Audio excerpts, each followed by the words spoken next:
আপনি কি জানেন এই উইকে Indian share market, stock market এত ওঠানামা করার কারণ কি? গত উইকে নিফটি 24,300 লেভেলে ক্লোজ দেওয়ার পর, সোমবারে ভালো ট্রেড হওয়ার পরও মঙ্গলবারে কী কারণে নিফটি সেন্সেক্স 2% পড়লো? একমাত্র ট্রাম্প। যে আমাদের ট্রাম্প ইরানের উপর আবার বিভিন্ন রকমভাবে ওয়ারের সম্ভাবনা তৈরি করার একটা স্টেটমেন্ট রিয়টার্সে দিল।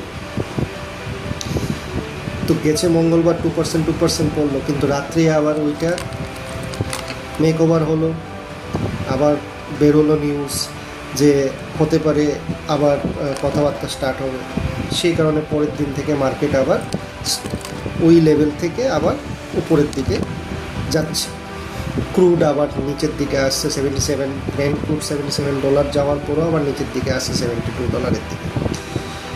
ইন্ডিয়ান নিফটি নিচে 23,800-825 লেভেলে আবার সাপোর্ট নিয়েছে, দেখা গেছে।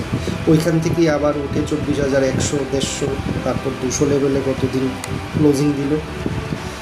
তো আগামী উইকের জন্য এটাই প্রিপারেশন যে নিফটিকে দেখতে হবে নিচে সাপোর্ট ওই আগের মতোই 23,825, 23,900 লেভেলে সাপোর্ট নিচ্ছে, আর উপরের দিকে 24,400 থেকে 500 লেভেলে রেজিস্ট্যান্স নিচ্ছে। 24,500 উপর উঠে যদি ট্রেড করে ভালো, তাহলে দেখা যাবে যে ওইটা 25,000-এর দিকে নিফটি দৌড়াবে। আর যদি আবার নিচের দিকে আসে, তাহলে 23,850-25 লেভেলে অবধি অপেক্ষা করতে হবে। এর নিচে যদি ট্রেড হয়ে বন্ধ হয় কোনো একটা দিনে, ট্রেডিং ডেতে, তাহলে দেখতে হবে মার্কেট আবার হয়তো 42 দিকে যাচ্ছে। কিন্তু একটা জিনিস, যে পুরোটা মার্কেট, পুরোটা ওয়ার্ল্ডের ইকোনমি নির্ভর করছে জিও পলিটিক্যাল ম্যাটারের উপর।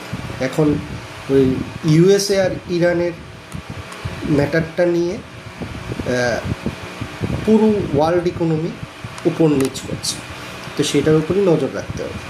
আর সেটার আপডেটেড নিউজ জানতে হলে আপনাদের SRK মানি টকের সাথে যুক্ত হতে হবে। তাই বলছি, লাইক, শেয়ার অ্যান্ড কমেন্ট অবশ্যই করবেন এবং সাবস্ক্রাইব অবশ্যই করবেন আপডেটেড নিউজ পাওয়ার জন্য। ধন্যবাদ।